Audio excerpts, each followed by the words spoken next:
नमस्कार दोस्तों, मैं श्री दीपचंद चौधरी महाविद्यालय ललितपुर से डॉक्टर एस पी सिंह आज आप लोगों को बीए प्रथम सेमेस्टर की कक्षा में बिहारी लाल द्वारा विरचित प्रसिद्ध सतसई बिहारी सतसई के दोहों की व्याख्या के बारे में बताऊंगा। आप लोग ध्यान से पढ़िएगा और समझिएगा, ठीक है। व्याख्या करने से पहले हम आपको संदर्भ बता देते हैं कि संदर्भ आप किस तरह लिखोगे। संदर्भ प्रस्तुत पद्यावतरण या काव्यावतरण रीति काल के रीति सिद्ध काव्यधारा के प्रवर्तक या जनक कविवर बिहारी लाल द्वारा विरचित प्रसिद्ध सतसई बिहारी सतसई से अवतरित है। बिहारी लाल ने केवल हिंदी साहित्य में केवल एक रचना लिखी है, वही बिहारी सतसई। बिहारी सतसई में कितने दोहे? 713। और किससे संबंधित है?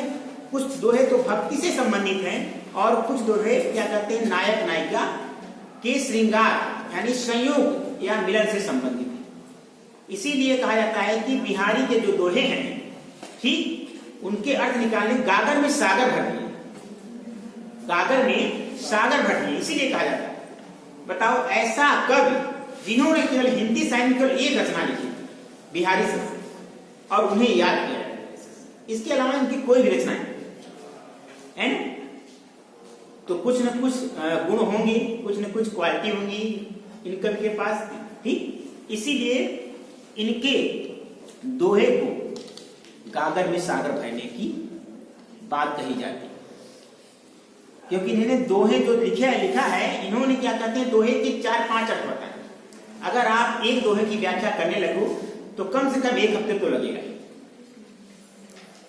ज्यादा भी लग सकता है, क्योंकि हमको एक निश्चित समय में आपका पाठ्यक्रम या सिलेबस पूरा करवाना होता है, ठीक। इसलिए हम ज्यादा व्याख्या नहीं करते। आइए हम व्याख्या करते हैं। दोहा पढ़िए। सन कज्जल चख झख लगन उपज्यो सुदीन सनेह, क्यों न नृपति हवे भोगवे लहि सुदेश सब दे, ठीक। आइए इसकी व्याख्या देखते हैं। प्रश्न में क्या लिखोगे? कविवर बिहारी लाल कहते हैं कि किसी शुभ अवसर पर नायिका के कज्जल कलित, नायिका के काजल, ठीक, कलित नेत्रों को, नायिका के काजल लगाए हुए नेत्रों को देखने से नायक के हृदय में प्रेम उत्पन्न हुआ, ठीक।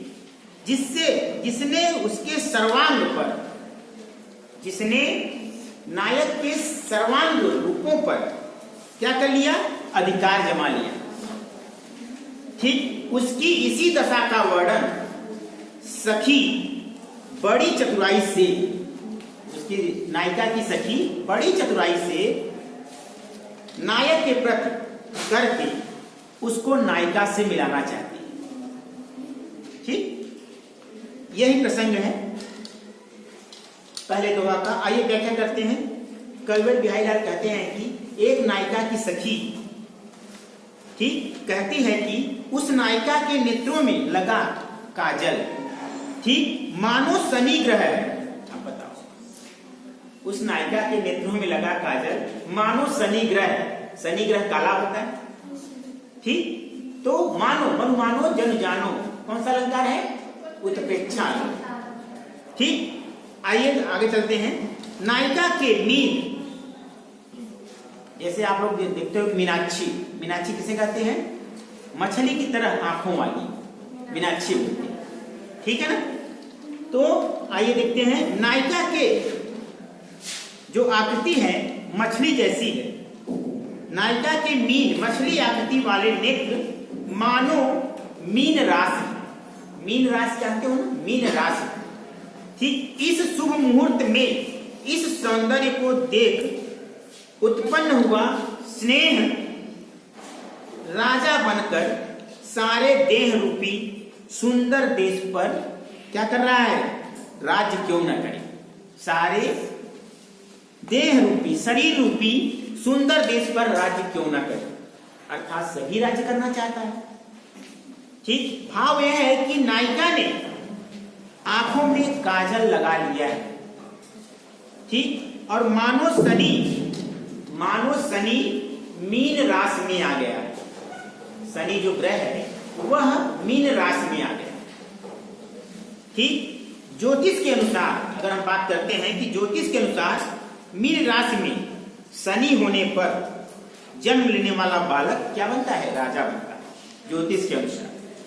ठीक, इस दशा में उत्पन्न हुआ, यानी इस शुभ घड़ी में उत्पन्न हुई स्नेह या प्रेम का राज्य सारे शरीर रूपी देश पर होना ही चाहिए।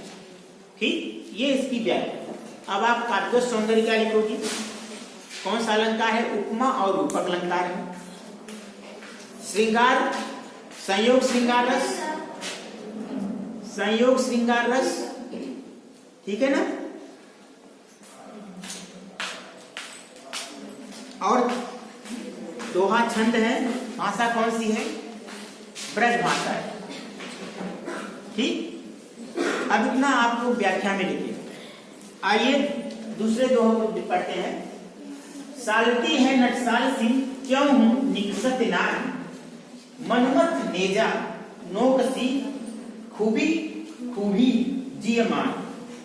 ठीक, सालती है मतलब पीड़ा देती है, यानी कष्ट देती है। इसमें प्रसंग में क्या लिखोगे आप?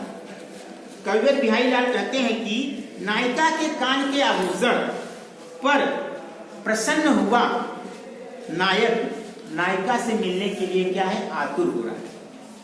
ठीक, नायिका से मिलने के लिए तीव्र जिज्ञासा के लिए नायिका की सखी अथवा दूती से कहता है। नायिका की सखी अथवा दूती से कहता है। कौन कहता है? नायक कह रहा है। ये बात नायक कह रहा है। ठीक, आइए देखते हैं। कविवर बिहारी लाल कहते हैं कि नायक कह रहा है कि नायिका के कानों में झूलती हुई, नायिका के कानों में झूलती हुई खुंभी मेरे मन या प्राण में चुभ गई है, मेरे हृदय में चुभ गई है। ठीक, वह कामदेव के भालों की, वह कामदेव के भालों की नोक के समान, कामदेव रूपी भालों के नोक के समान मेरे हृदय में चुभ कर टूट गई। जैसे कांटा गड़ता है और कांटा टूट जाता है तो बहुत दर्द होता है। ठीक है ना, वही बता रहे हैं बिहारी लाल जी। और नटसाल जैसे हृदय तो कोमल होता है, और नटसाल जैसे हृदय को पीड़ा दे रही है, यानी कष्ट दे रही है। ठीक, किसी भी उपाय से निकल नहीं पाती। आप जानते हो कि जब नायक और सच्चे नायक और नायिका में प्रेम हो जाता है तो समझ लीजिए जब तक मिलन नहीं होता तब तक क्या कहते हैं, एक दूसरे के लिए बेचैन रहते हैं, है ना। ये इसकी व्याख्या है। अब यहाँ पे यही सेम, ये इसी बात को सेम जायसी ने अपने नागमती वियोग वर्णन में कहा है, पद्मावत में कहा है। इसी बात जो बिहारी लाल यहाँ अपने दोहे में कह रहे हैं, यही इसी वियोग को जायसी जी ने पद्मावत में कहा। ठीक, आइए तीसरे दोहे की व्याख्या देखते हैं। जुवती जो न मैं मिल गई नए तन होती लखाए, सौंधे के डोरे लगी अली चली संग जाए। ठीक, यहां पर प्रसंग क्या लिखोगे? शुक्ल अभिसारिका नायिका, क्योंकि नायिका कई प्रकार की होती है। नायिका लगभग क्या कहते हैं 6 प्रकार की नायिका होती है और 4 प्रकार के नायक होते हैं।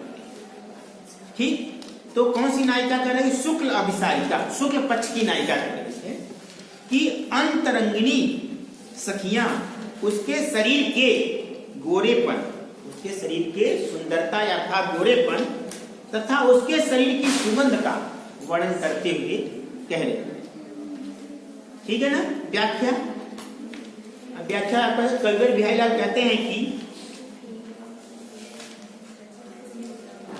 कि देखो वह युवती अपने गोरे कान की चमक के कारण चांदनी में कैसी लग रही है। चांदनी रात में कैसी लग रही है। किंचित मात्र भी लक्षित नहीं होती, अतः उसको दृष्टि द्वारा लक्षित करके देखा नहीं जा सकता।